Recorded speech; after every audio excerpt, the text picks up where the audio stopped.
It's all posturing, it's fake fighting. We all know where it ends up. This is Groundhog Day. I don't care if the Democrat is the speaker or Republican is the speaker.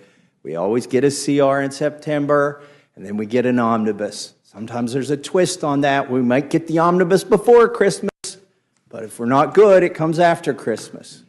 But that's what's going to happen. And in the meantime, it's political theater. You know, we've got it's good theater. We've got great writers. I wish they'd just come up with a new plot.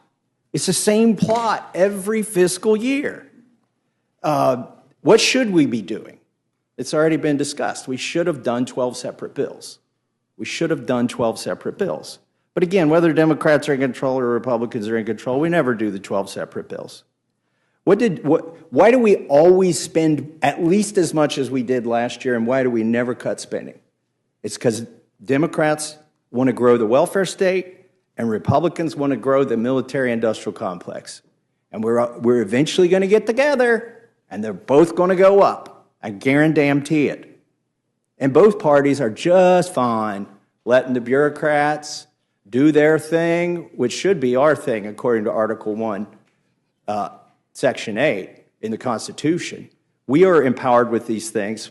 Most important of the things we do is the funding, and that's the big lever we have.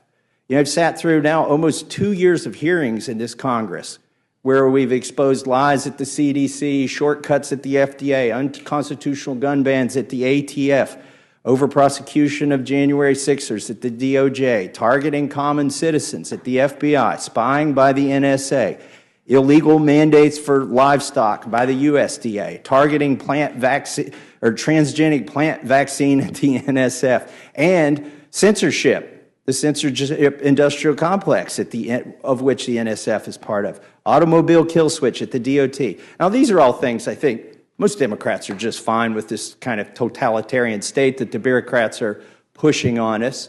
But Republicans at least pretend to be against these things. But what are we going to do this September? We're going to fund every freaking one of those things that we have exposed. That is the tool that we have, is the funding. Why are we funding things we don't like? We don't have to. Well, it's because we're addicted to spending. And this doesn't do anything about the addiction at all. So let me touch on one point, too, here that I think is important. Is, you know, a couple years ago, or a summer and a half ago, I suppose now, we did something where we allowed the debt limit to be increased. But as a condition of that, we said if you do a CR that lasts past April 30th, everything's going to get cut 1%. And that, to me, seemed like at least a little tinge of fiscal responsibility was creeping in.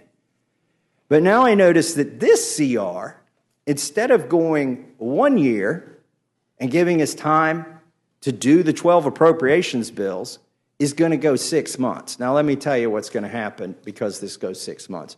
Number one, it ends in March 28th, on March 28th. Well, the automatic cuts happen on April 30th if the CR went past that. So that is exactly why the Speaker chose a 6-month CR, is so we don't have even the chance, a threat to this town, it's a threat of a 1% cut. We don't want to even, this is like T-ball. The 1% cut is on the tee, and Republicans won't even swing at it. So instead, we're going to do a 6-month CR instead of a 1-year CR. That sets up another crisis next spring where we can do another pretend fight sometime around March. And that fight it'll be the same fight regardless of who wins the presidency and who's in charge of the Senate and the House. And we're basically going to get pretty much the same result.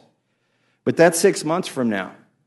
In the meantime, we can kick the can down the road. All of these things that we've exposed and all of these hearings are going to continue to get funded. But wait, there's a bright, shiny object on this CR. I've never seen one of these. I have never seen a bright, shiny object attached to one of these must-pass bills. Oh, wait, no. It actually happens. There always is. A bright, shiny object. A bauble, if you will.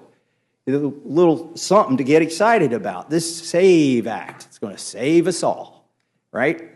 And by the way, this is good political theater. I do like this part of it, that we're going to see almost every Democrat cast a vote so that illegals can vote in our elections. I mean, that's pretty clever on the part of our speaker to set that up, make you all take that vote. But here's what he's going to do after you take that vote. He's going to take it off. The bright, shiny object goes away. It's Lucy and the football again. And the American public is all revved up. Yeah, we're going to get the SAVE Act. We're going to save these elections.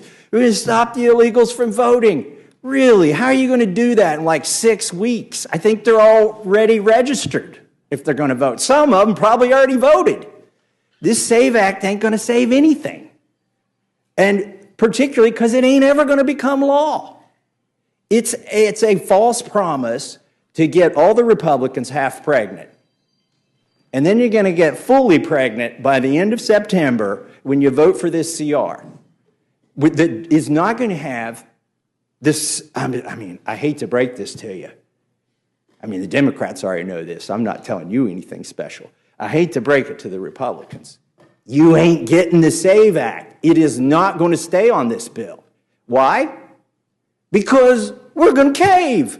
We're going to cave. Is it a fight worth having? Absolutely, it's a fight worth having. Make those Democrats say they want illegals to vote. Make them take that vote as many times as you can. And then make them go to the ballot box in November.